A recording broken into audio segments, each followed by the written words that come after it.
This episode is brought to you by Peloton. Introducing the new Peloton Cross Training Series, powered by Peloton IQ.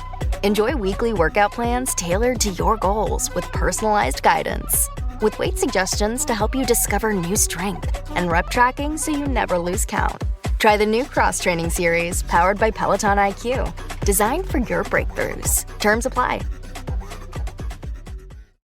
Right now, get up to 20% off select online storage solutions.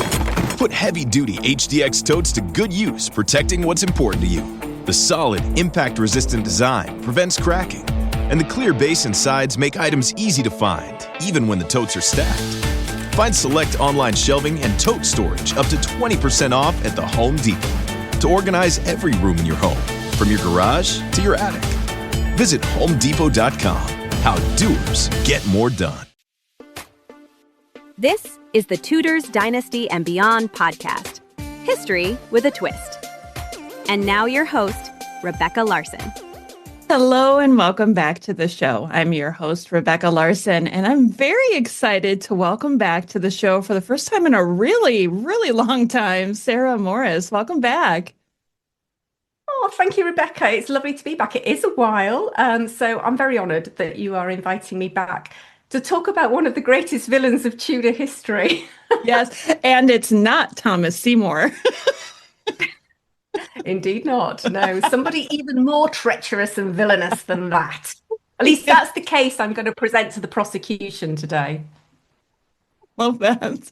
Before we get started, I do have to say that February marks 9 years of the podcast. So as of February 7th, I will have been doing the podcast for 9 years. And honestly, Sarah, where's the time gone? I can't even.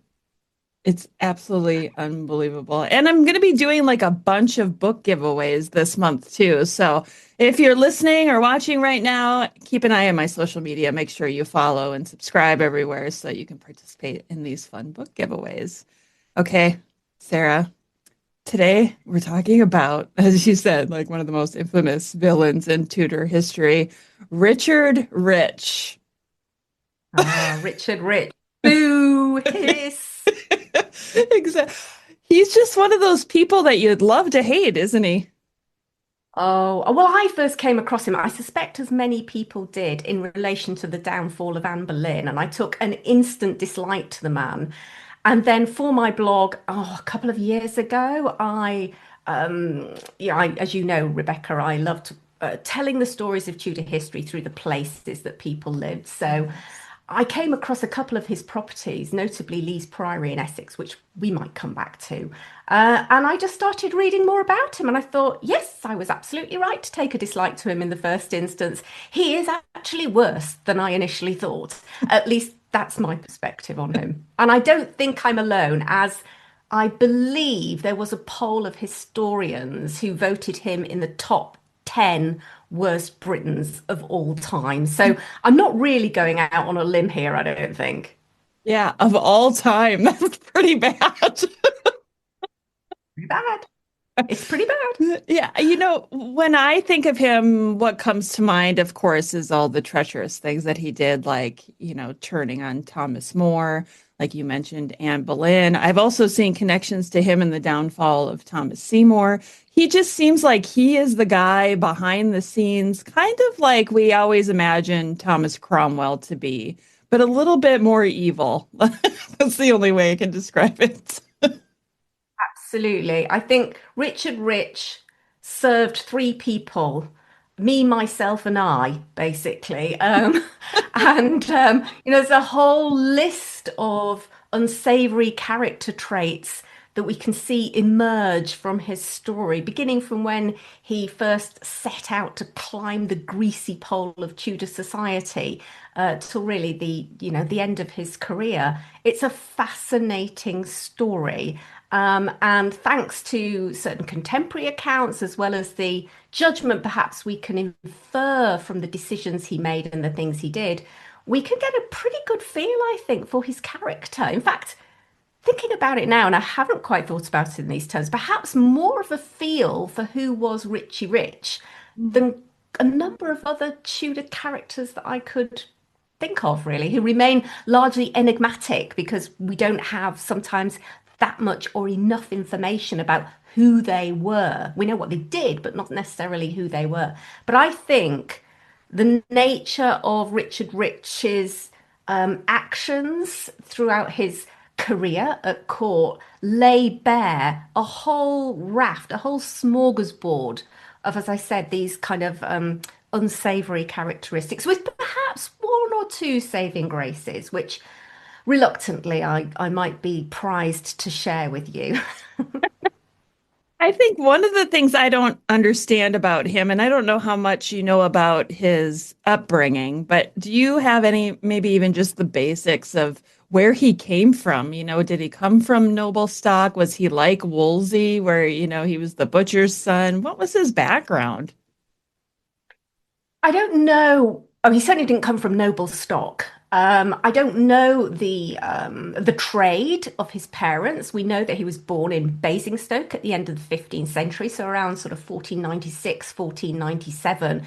But he does seem to be one of these characters that you see quite often in this sort of early Henrician period, who come from relatively nothing, but use their intellect and their wits, their savviness, their streetwise sort of a way of approaching things to literally duck and dive and climb up the social strata. So he begins as just a young lad who leaves Basingstoke, I think in 1516, to head to London to become a lawyer. He goes to train as a lawyer in Middle Temple, which in that alone, we can see that he obviously, has had a reasonable education and is probably bright.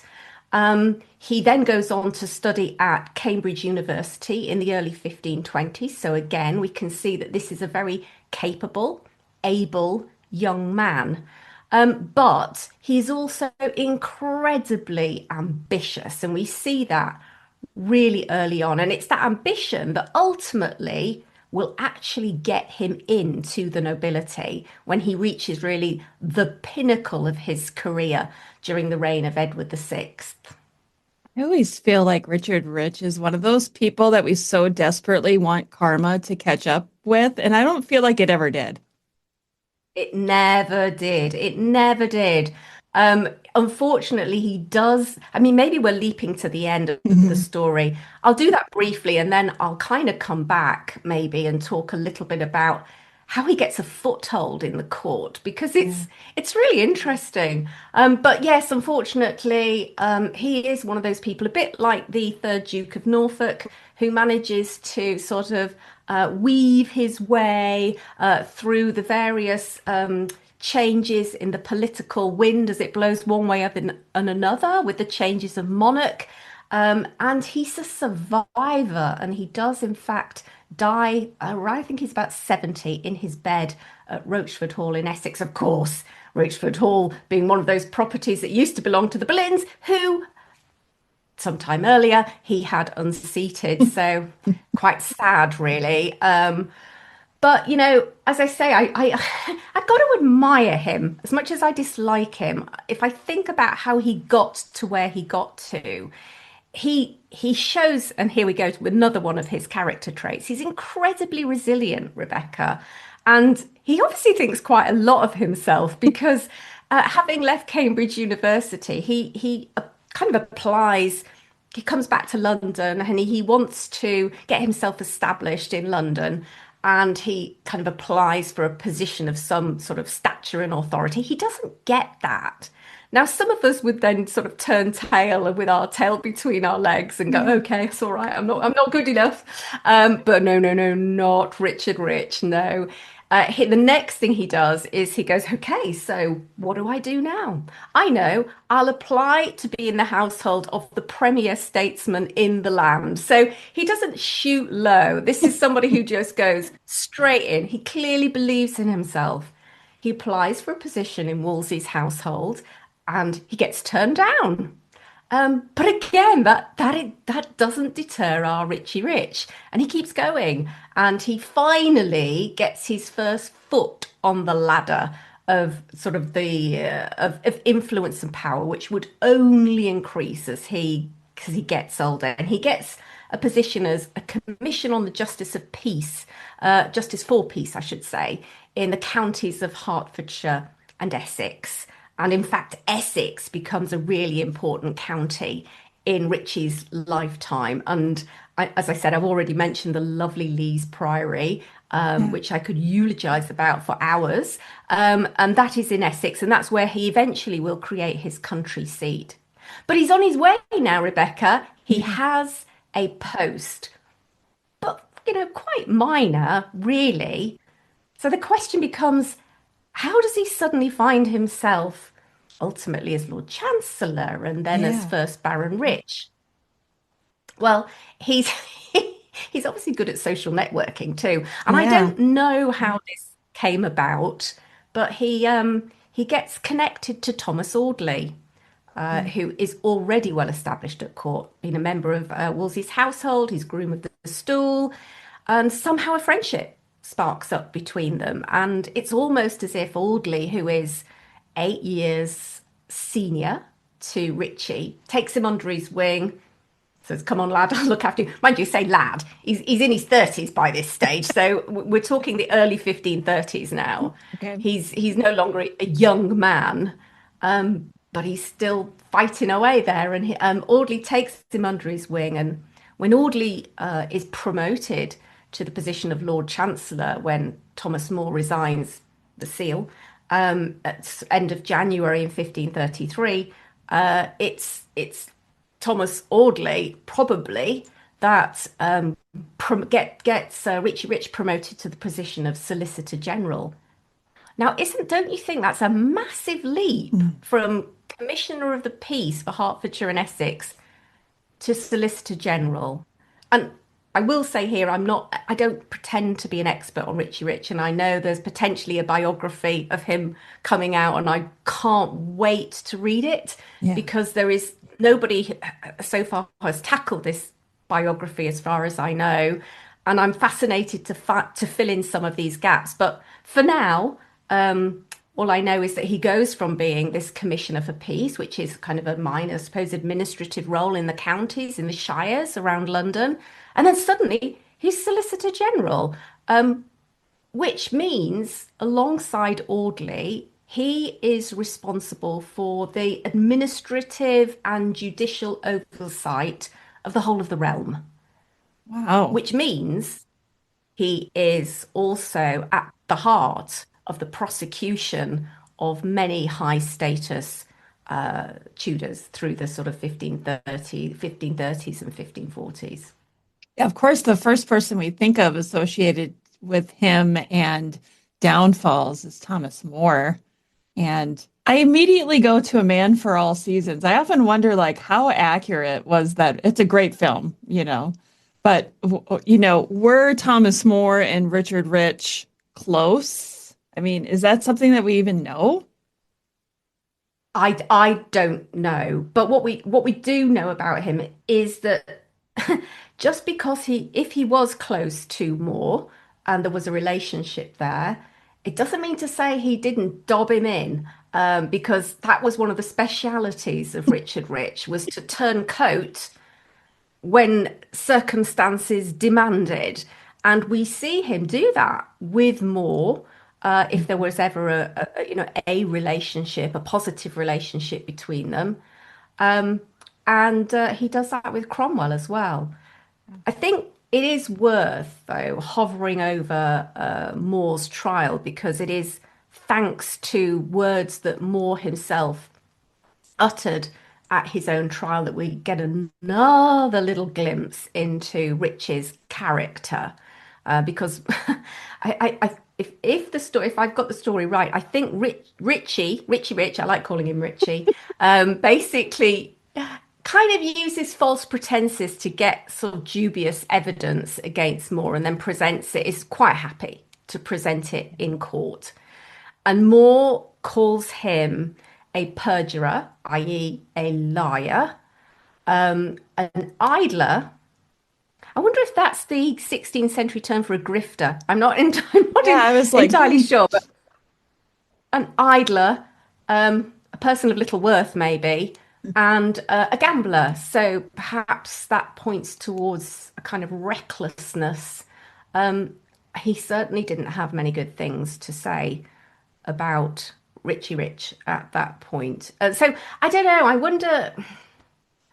I don't know. We're just postulating here between us. I wonder whether you would say such awful things about somebody who you previously had a good relationship with. Well, you might, mightn't you, if they'd used deceitful means to get so-called evidence off you, which eventually would condemn you.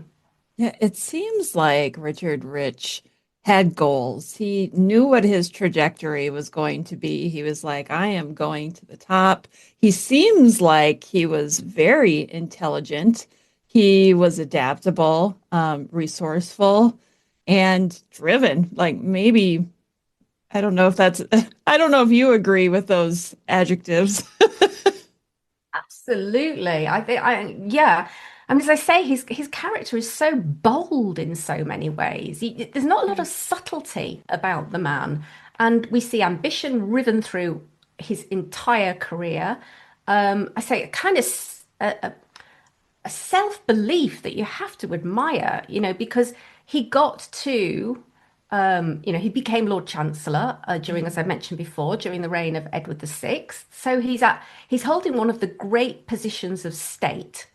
You can't really get much, held by the likes of Thomas More.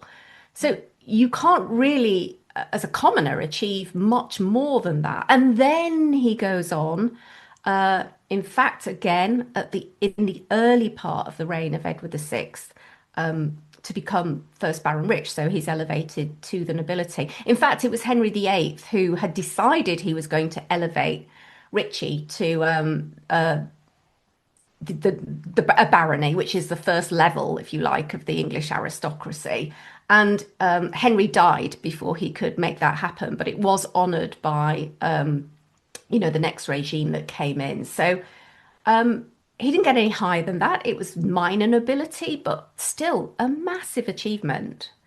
And his adaptability that you talk about, I mean, the only person I think he reminds me of a quote by Sir William Paulet, who was another great statesman who survived, I think, into his 90s. Wow. And just like Rich, he served all the Tudor monarchs. I'm not sure if he did Henry VII, he may have done.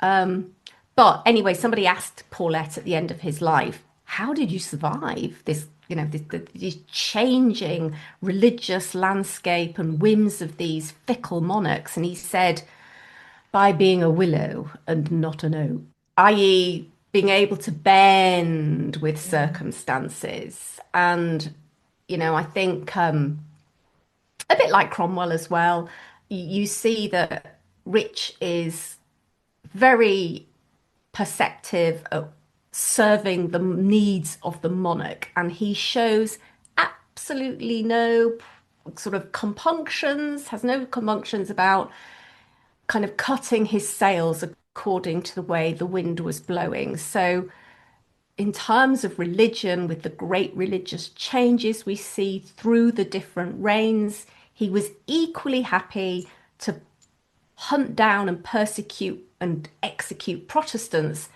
as he was Catholics. It's interesting. We don't really know in his heart, what his faith actually was. I kind of read that the general consensus seems to be that he was Catholic, and he certainly very happily pursued burning, I think it was 30 or 40 heretics in his own county of Essex under the reign of Mary I. But equally, he was very happy in putting his name to the kind of bill that brought Jane Grey to the throne as a Protestant queen. He was equally happy to have more executed, and also to give evidence against his friend Thomas Cromwell. So, it's really, in that way, he's quite elusive. So you have this really bold character that leaves his stamp very firmly upon some of the most high status trials and events that happen in Tudor history, and yet there's a little bit of an enigma about him. You Yeah. know, who can the real Richard Rich please step forward? And I think that pertains to his religious outlook more than anything else. But I mean, who could blame him really? With with the fact that things change so much, Rebecca, you probably want to keep, it's a bit like keeping your political opinions to yourself, isn't it, today? You know, sort of just keep under the radar, keep your head down, do your job well, serve your monarch. And ultimately, of course, that serves you. Yeah. One of the things that I discovered in my research on Thomas Seymour was something that I saw that really paralleled with Thomas Cromwell during the Anne Boleyn downfall was Richard Rich disappeared from court for like 2 weeks prior to Thomas Seymour's arrest. And is that not a mirror of Cromwell being ill or whatever it was said at the time? It's so. Do you think he'd learnt from his erstwhile boss about how to stage a coup, Yeah. and was basically taking, you know, the template, the playbook off the Thomas Cromwell shelf? Yeah, he most definitely, I think, did. And we're looking now, this is 10 years after Anne Boleyn's downfall. So I'm sure it was still, I mean, if we think now 10 years ago, it seems like yesterday, doesn't it? So I'm sure that was Yeah.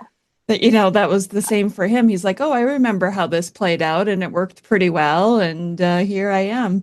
But I do want to go back. Shrewd, I do want to shrewd operator. yeah, yeah, exactly. So let's go back just a little bit to like the dissolution of the monasteries. And is that when Rich started having property handed to him? I know you had mentioned his place in Essex, but was that not until his barony or was it before?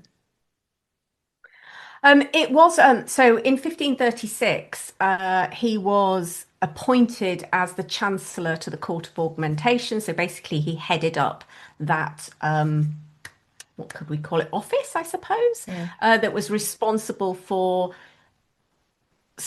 shutting down the monasteries and then dispersing their goods. So he'd maneuvered himself into prime position to take the cream of any crop of properties that he might want to get his hands on.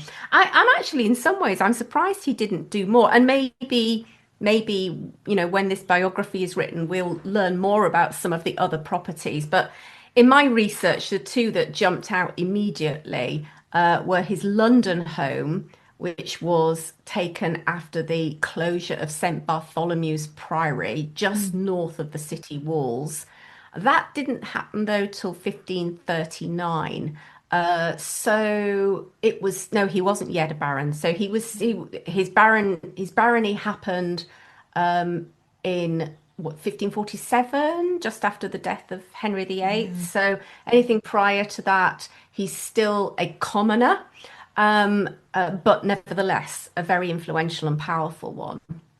But the one that I love, I mean, St. Bartholomew's is a, I'll just sort of get my little travelogue hat on here for a Yes, moment because please. I'm always urging people to go and visit places. That's what I'm all about as the Tudor travel guide. And if you haven't visited St. Bartholomew's Priory, have you visited, Rebecca? I have Have you been? not. No, so I'm excited to hear about it. Well, you may not have visited, but you certainly will have seen the interior because it has been used as a film set for things like Four Weddings and a Funeral and Elizabeth the movie as well. It's because it has it dates back, I think, to the 12th century, early 12th century, and it's got the most amazing Norman architecture. So for those people who've been to the Tower of London, have been into the chapel inside the White Tower, it's got a similar sort of feel of its architecture with its apse and the Norman arches. It's really those two chapels in London are two of the oldest and most beautiful, and really have to be on your must-see list. It's also outside of the usual tourist trails. So if you do go and visit, you will be greeted by a beautiful Elizabethan timber frame gatehouse, and then you go through and see this rather odd looking truncated building. And it's truncated because More had the nave dismantled after he took ownership of it. So it's kind of only half a church. You have the couple, half of both of the north and south transepts, the choir, the Lady Chapel, and Rich himself took over the old abbot's lodgings, which would have been the most luxurious lodgings. So it makes sense, and this is what often happened when properties were dissolved. The nobility purchased them or were gifted them, and they often converted or used the abbot's lodgings as their principal domestic dwelling. So it's an unusual looking church because Rich had a hand in dismantling part of it, but it's one of the most beautiful because it's got some of the oldest architecture to see. But that was 1539. If we go back to 1536, May 1536, which is of course a date to conjure with, yes, Richie had a very busy month that month because having washed his hands of Anne Boleyn and been successful in dispatching the Boleyn faction. I mean, literally within like 10 days, he grants himself the Priory of Little Lees in Essex, which is a little Augustinian priory. It's in the most, still today, although it's near Chelmsford, which is a, significant urban centre, you wend your way through the countryside and through the fields to reach this really peaceful, isolated little valley. And I came across Lees Priory almost by accident.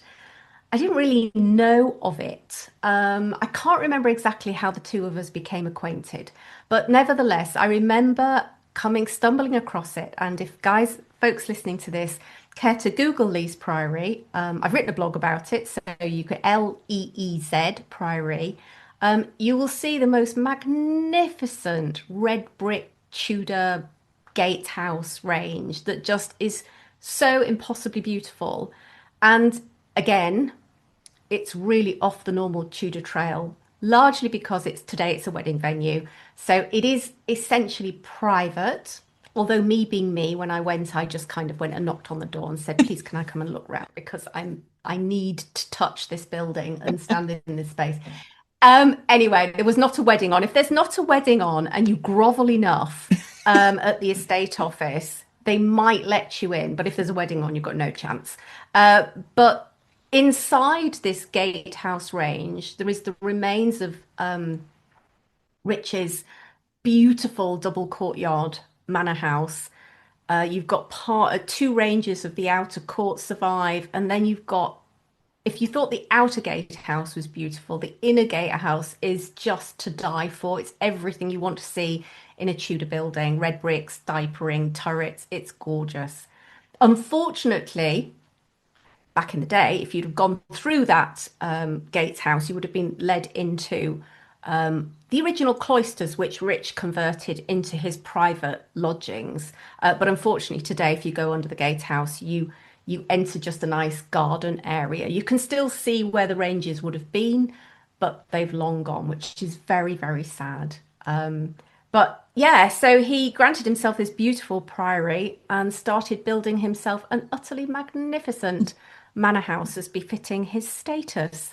And I loved it so much I got married there. So oh, I love that. That was a fun little twist to the story. Although I have to tell you, I had to apologize to Anne Boleyn when I made the booking that I was getting married and enjoying getting married in the home of the man, one of the men responsible for the downfall of herself and her family. But I was in love, so with my husband and the building, or the building and my husband. I don't know which way you want to put it. Yeah, you choose the order. I'm sure Anne Boleyn forgave you. She understood the beauty of things, I think. That's one of the things that I've always enjoyed about you. And I know we're talking about Richard Rich, but I love how you bring to life these buildings, these places in history. And for those who are unfamiliar with you, and I don't know who those people are because they must be living under a rock. You've been doing this for a very long time. What really got you into visiting all of these places and wanting to learn more about them and write more about them? Yeah, I mean that seed was planted a long, long time ago. As a child, my parents, the way we spent weekends was my parents used to take us to all sorts of stately homes, castles, churches, cathedrals across North Yorkshire, which is where I was brought up. So that's how we spent our weekends. And Mm. I always say I would be, there were two things were going to happen. I was never going to want to set foot in a historic building again in my life and have no interest in history, or I was going to be completely swept away. And I've got quite a vivid imagination. So I think it was probably that. And then kind of the combo of falling in love with the Tudors early on during my school career that I just love, love, love visiting these places. I can't really even put it into words. I can feel my whole body relaxes when I walk into a Tudor property. My heart soars, my energy soars. I want to, you and I have laughed before about touching the walls, Yes. feeling the energy of the place. And this is what happened to me when I came to the Tudor Travel Guide. I had many, many, many adventures where I go to a place, and I know people listening to this will absolutely empathize if they've been here and done any touring around. You go, you might even drive an hour, 2 hours, 3 hours to go and see something. You look around it, you think this has been wonderful. You go home and you read something and you realize you've missed something that's like completely pivotal, an artifact or a space or and I was just like, oh, this is doing my head in. So I just thought, I just found the more I sort of got into this, and of course, I started writing my first novel in 2010, and then In the Footsteps books, the co-authored books with Natalie followed. And that's when I really developed my love of doing the deep dive research. And the reason for that, twofold. A, the more detail I had, the more I found, Rebecca, that when I went to see somewhere, I could just visualize it. And I could visualize how the spaces we used. I could see the characters we know and love moving through those spaces. Yeah. It just brought visiting places. It went from just seeing a load of stones to literally walking into history.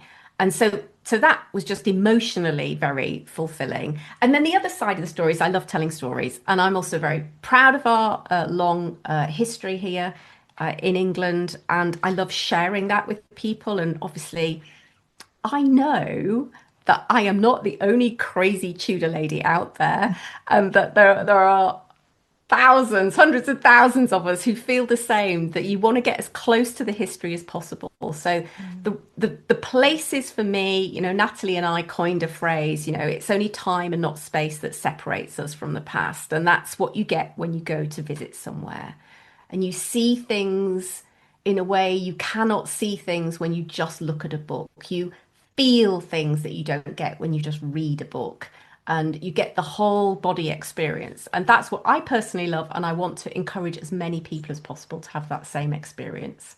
I love that. And I loved my time in England. And I don't know if you're like me in the respect that, of course, when we walk into these buildings, we want to be immersed and we want to imagine what it used to be like. For me, like the biggest way to do that, and this might seem silly, but is to look out their windows, to stand by a window and look out and see maybe what they saw. Do you feel that way too? Yeah, absolutely. In fact, I was just writing about this just the other day. I'm writing an article about the kind of journey of Mary, Queen of Scots, from her Mm. arrival in Cumbria down to Fotheringhay. And one of the places I did just that, and I was literally writing these words, was Bolton Castle, which is in incredibly beautiful but very rugged, isolated countryside. And it's perched halfway up the side of a hill, and it's this tower. It's like the castle is a simple square tower block, essentially. And we still have Mary's apartments there. You still have the room in which she would have slept. And I remember going up and standing in the window embrasure and just looking out and looking across the dales below. And yeah, you can slip into what must have they been thinking, what was happening for them, what was their experience in that moment. And so yeah, I think you also get these little. I remember the other time, it was Natalie Grueniger again. When we were writing our In the Footsteps books, we were in Hampton Court and we went to I think we were in the old council chamber, and we looked out of the window, and I don't know whether you recall, but they've got the Tudor garden in the courtyard in the centre. Yeah. And I just looked out of the window, and the only people in the courtyard were two ladies, the reenactors, but they were all in their Tudor costume, just walking along talking. And I was like, oh my God, I've just been transported in time.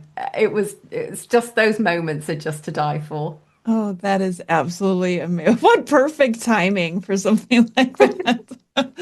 Well, one of the places I went to, and I know we're sidetracking from Richard Rich, but I love talking about my visit to. Have you ever been to Barry Pomeroy? Oh gosh, a long, long time. When I say a long time ago, I mean I was a child. I remember, is it Devon? Is it in Devon? Yes. And it's a ruined castle, and I remember the thing about it is it's renowned for its ghosts. And Oh. yeah, it's very haunted. I remember I'm always desperate to see a ghost when I go to these places, and I've had feelings, but I've never actually seen a ghost. Oh God, sleeping in a haunted bedroom in oh gosh, what's the name of the castle? Athelhampton House Oh, in yeah. Dorset was quite an experience. But yeah, so yeah, sorry, I digress. But those are the two things I know. It's in Devon, and it's a ruined, well, three things. It's a ruined castle, and it's very, very haunted. What was Yeah. your story? I just thought it was very interesting because we got a tour from English Heritage while we were there and did an interview. And we were looking out, I don't know the directions, but I would say the backside of the place into what was the valley. And our guide said, back in the day, there weren't all of these trees. And it was just covered with trees. Now you could not see the land below. And I remember in that instance, it was very, very difficult for me to try to imagine what it used to look like. Because I always do. I try to imagine what would this have looked like in the Yeah. 16th century. I just, Yeah, I think you're not alone. I think because um, we want to get as close to the past as possible. We kind of want to pull back the veil of time and yes. just reach out and touch it. And the walls, the buildings give us the closest we can get to being able to do that. Um, and the rest of it you have to leave to your imagination. And that's why I go back to the more informed you are and the more detail you have, the easier that becomes. As I've done this over time, I've got more and more familiar with how castles and houses and manors were laid out and used. And it's like working a muscle almost. I started off being bewildered by the whole thing and sort of just wandering around, not really knowing what I'm looking at. But now I can sort of decode buildings, and I think that just comes with having seen the patterns. I mean, I'm not an architectural historian either. If I had the time, I'd love to just do a degree in architectural history, but I don't. So I'm a passionate amateur who kind of figures it out as I go along by continuously reading about things and learning about things. And I enjoy that in enormous amount. It just unlocks a lot of that unknown element, so the imagination can really take over.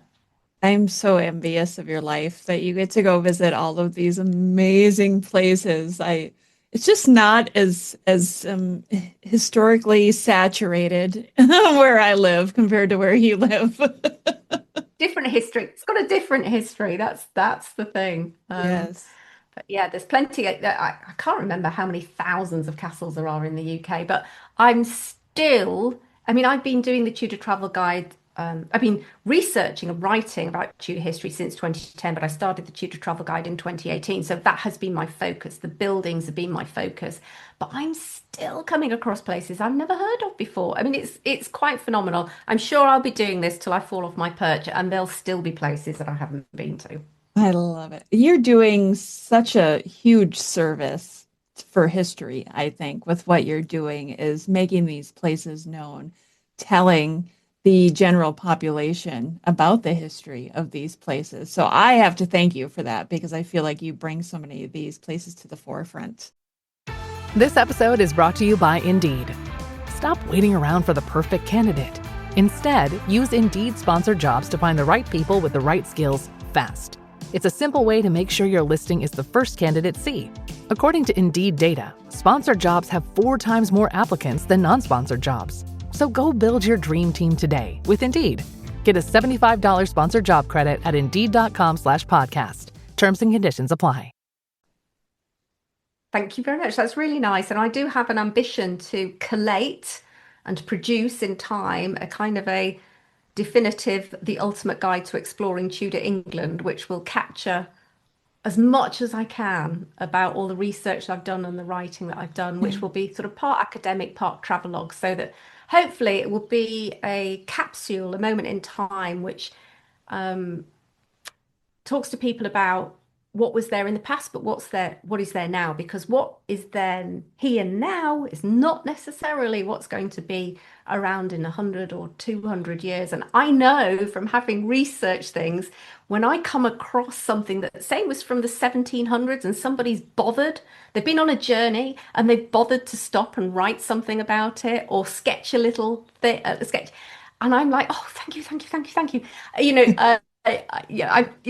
I've learned something here, and usually people traveling pre-industrial revolution, because so much if it didn't get swept away at the Civil War, it can get seriously damaged in the Industrial Revolution. And I think it's really important, like John Leyland, the antiquarian who traveled around in England in the 1530s and 40s. He's my Tudor hero. And I kind of, if I had a job description, then I'm trying to maneuver it so that I can be a 21st century John Leyland and just sort of basically travel around. That's how I like to, that's how I enjoy seeing what I do and thinking, okay, 500 years on, I'm going around and maybe capturing a little slice of what's there, what remains. I love that. Just talking to you about these places makes me realize I really do have to have you back on just so we can talk about places. Okay. Oh, yeah. Now, there's endless amounts to talk about, Rebecca. Endless. We would have to pick like a certain number of them and say, okay, we have to stick to this as closely as we possibly can. But I think that would be great fun. So we'll have to plan that. But let's get back to Richard Rich now. And I hate that we're getting back to like such an ugly period here, because I want to talk about Anne Askew, because I feel like that it's, I don't know, it just leaves such a terrible taste in my mouth. We know he was involved. What can you tell us about this? Yeah, I mean, I think, there are 3 particular trials that I'm familiar with that I think exemplify the worst of Richard Rich. We talked about 2 of them, More and Cromwell. His lying, his dishonesty, his lack of loyalty, his ruthlessness, his ambition. But Anne Askew shows an even darker side to Rich. And I mean, he's infamous as being perfectly prepared to torture this young 25-year-old woman who's been accused of heresy. And of course, torturing women was illegal at the time. And in fact, Sir William Kingston, who was then Lieutenant of the Tower, absolutely refused to do so. But, we see here Rich not just filling an administrative role. No, he's prepared to roll up his sleeves and get down and get dirty and do awful things, turn the wheel himself and inflict this pain on this poor young woman in an effort to extract her confession, which of course, amazingly, she didn't give.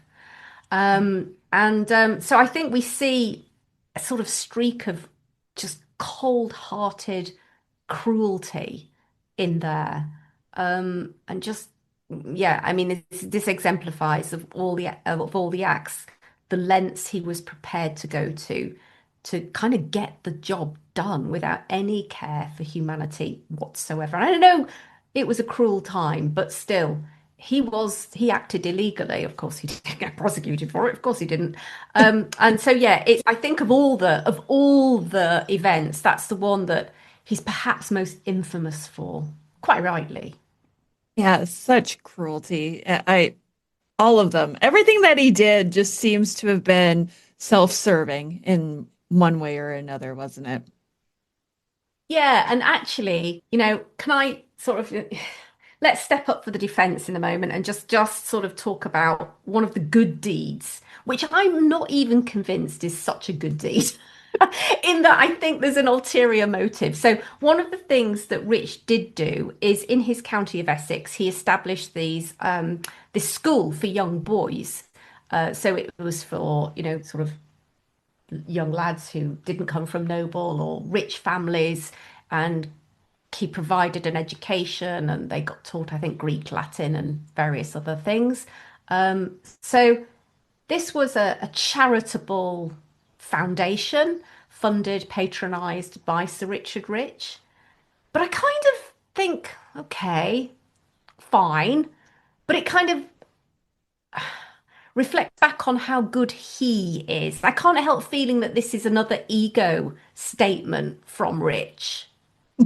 Look at me. Look at me doing these charitable things. My soul will go to heaven. And in fact, we might talk a little bit about, we should talk a bit about his tomb actually, because his tomb is in the church, which is directly adjacent to these almshouses. But yeah, I'm not sure really. I mean, it seems a small act in comparison with the gratuitous violence and suffering that he caused so many people. And we should just say it wasn't just these high status prisoners that we've talked about, including Catherine Howard, by the way. We haven't touched on her. Yeah. But it was in the dissolution of the monasteries. We tend to think it was a nice sanitized, somebody turned up and said, please, could you just close the monasteries? And off you go, pack your suitcases, please leave in an orderly fashion. It wasn't like that at all. It was brutal. And people died and were executed. Communities were wrenched apart. Some of the finest architecture we had in the country was destroyed. And he was right at the heart of that. So it wasn't just those handful of people, Anne Boleyns and, Thomas Moores and Thomas Cromwells, etc. It was hundreds, if not, I don't know how many people were affected, few thousand and more that were affected by his actions. So the founding of one charitable school, I think on the scales of virtue, potentially doesn't make a great significant impression. Of course, the other thing we haven't talked about is his private life, which let's not leave that out because I feel we and again, I'm not going to be able to tell you reams about his private life, but what I can tell you briefly is that he was married to Elizabeth Jenks, who became, of course, Lady Rich. Oh my goodness, is she a formidable looking woman? If you've seen the Holbein portrait of her, you wouldn't want to meddle with her in a darkened alley. But they had about 9 or 10 children together, but he also had at least one illegitimate child. And I have read there was possibility of up to 4 illegitimate children. So he was also a bit of a philanderer as well, just to add to the mix. But I mean, no doubt he loved and cared for his family. He left them well provided for in his will.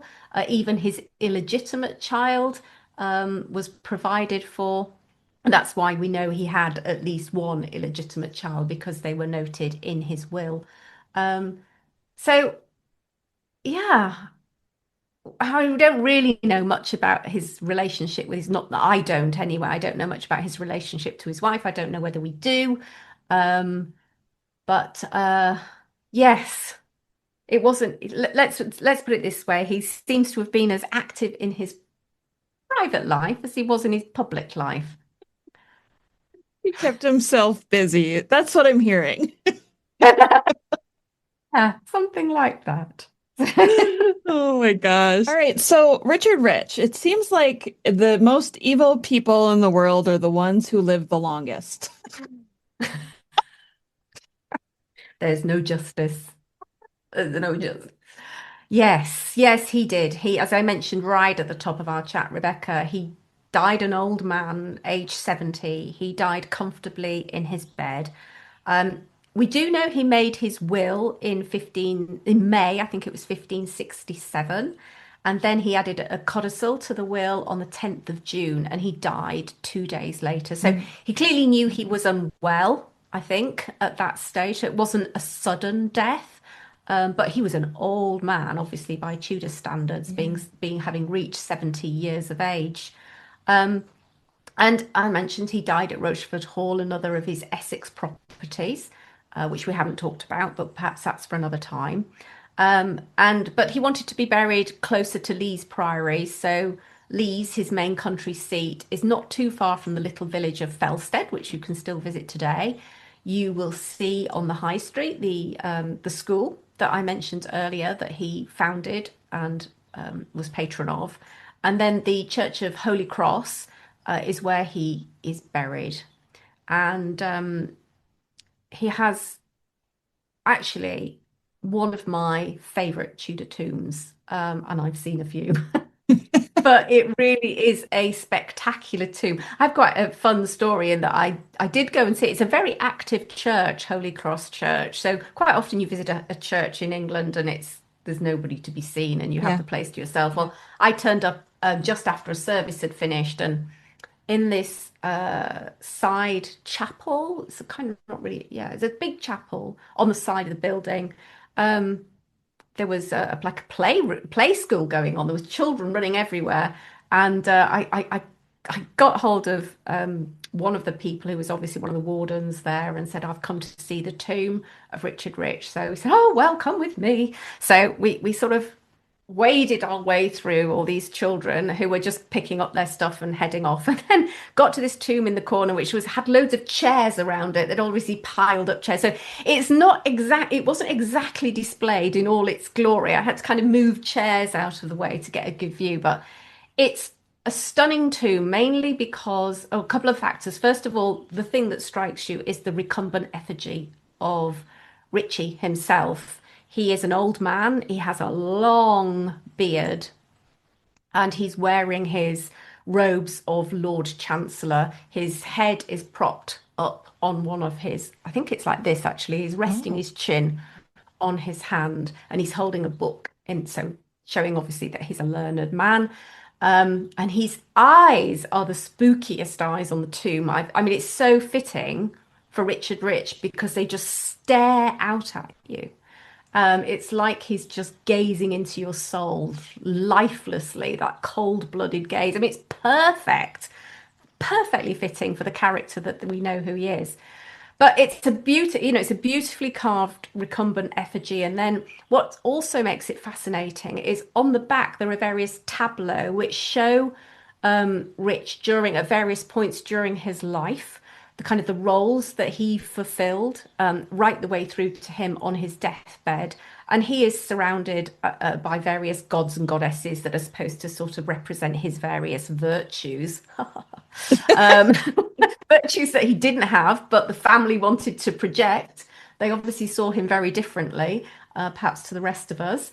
But, you see things like the great purse that the Lord Chancellor kept the seal in. So you see some elements of Tudor life recorded in a contemporary way. And that's one of the beauties of tombs, of course. You get real depictions of costumes and aspects of Tudor life that you might not see elsewhere. So it's a really fascinating tomb. It was built actually by his grandson, so 40 years after he was actually laid to rest at Holy Cross. And it's well worth a visit. It's absolutely well worth a visit. And it's up there as one of my favourite Tudor tombs ever. Wow. So I did write about that. I would just say, if I may say, I have written about his tomb as well. If you kind of search the Tudor Travel Guide and you just put in Richard Rich, you'll probably find my blog article about that if you wanted to see some pictures of it. I'll definitely include links in the show notes for these articles so it's easier for people to find. When you were talking about his tomb, immediately in my mind, I thought he designed this himself, but then you said it was his grandson 40 years later. So yeah, absolutely. It was his grandson. I mean, I don't know. I feel a little bit bad. I have painted a pretty bleak picture, but I think it's probably reasonably accurate. I don't like to speak ill of the dead, but there is a whole heap of incontrovertible evidence. However, I am open to being disproved and finding out a new and shiny and virtuous version of Rich when the new biography is finally published. I know, I can't wait for this. But one of the things about human character, right? Not everybody was good. And I think that goes right for him too. Like, I'm sure there were parts of him, I'm sure he had some redeeming qualities, but overall, what we see is the not so good parts. Yeah. Yeah. As I say, I'm sure he was loyal to his family and he Yeah. seemed to care for his children. Seemed to have a care for education. Um, but yeah, I'm running out. I'm running out of things to say after that. Well, Sarah, one of the things that I want to give you an opportunity to plug, because everybody knows now how much you love touring around England and looking at these places. And I know that you are doing tours now, which I feel like you are the best person to go on a tour with. Oh, thank you. Can you please tell the listeners about what you've been doing? Oh, I'd love to. So, about 18 months, 2 years ago, I co-founded with another historian, some people may have heard on, Adam Pennington of the Tudor Chest. We co-founded a tour company called Simply Tudor Tours, and this really brings together our absolute passion for our history, for Tudor history, for telling stories, and we love welcoming people over to England and showing them all these incredible places that people have read about. And hopefully, we work really hard to bring the history to life. We really put quite a lot of emphasis on telling a story and connecting the places. So one of the things we work very hard on is not just to take people to a series of places. We are definitely telling a story and we use the places to tell that story. So we want people to feel as connected and as close to that history as you can possibly get. So yes, we launched Simply Tudor Tours. We are in our third year this year. We run currently 3 tours a year.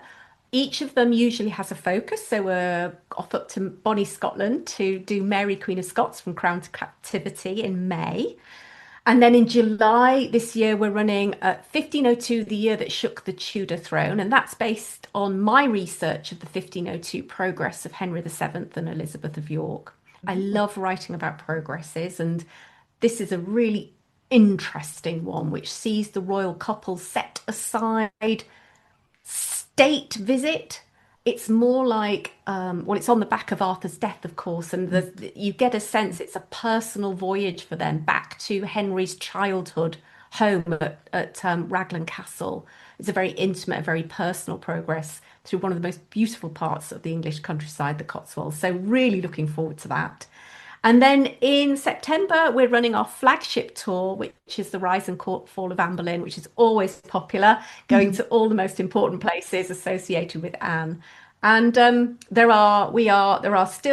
there are 2 places left on the Mary Queen of Scots. We've got 1 place left on 1502. We were full, but somebody unfortunately had to cancel. So there's 1 spot available. And we do still have some spots. We're about 70% full on the Anne Boleyn at the moment. So there's a few spots there as well. And people can find out more about us, about our tours, what we're doing, and how to book at simplytudortours.com, which I'm sure you'll also include that link. Most definitely. Sarah Morris, thank you so much for joining me today. This has been an absolute pleasure chatting with you. Oh, it's been a blast. Thank you so much. And I'm absolutely up for coming back and talking about more Tudor places. Thanks for listening to Tudors, Dynasty, and Beyond. If you enjoyed the episode, please take a moment to follow or subscribe wherever you're listening so you never miss a new release. And if you loved it, leave a quick review. It helps more history lovers find the show. Want to support the podcast and get bonus content? Head to patreon.com/tudorsdynasty. You can also find the link in the show notes of this episode. Join the conversation with Rebecca on social media at Tudors Dynasty. Until next time.